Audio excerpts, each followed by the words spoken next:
पुण्यश्लोक अहिल्यादेवी होळकर यांच्या 300व्या जयंतीनिमित्त राज्यात आयोजित करण्यात आलेल्या गोदा ते नर्मदा यात्रेच्या पार्श्वभूमीवर आमदार अब्दुल सत्तार यांच्या हस्ते पूर्णा वाघूर या नद्यांच्या पवित्र जलाचे पूजन करून जलकलश जलसंपदा विभागाच्या अधिकाऱ्याकडे सुपूर्द करण्यात आले।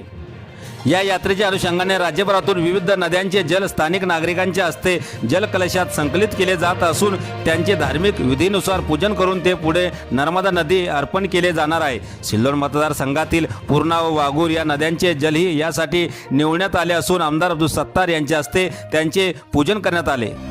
सिल्लोड येथील आमदार अब्दुल सत्तार यांचे जनसंपर्क कार्यालय शिवसेना भवन येथे हा कार्यक्रम संपन्न झाला।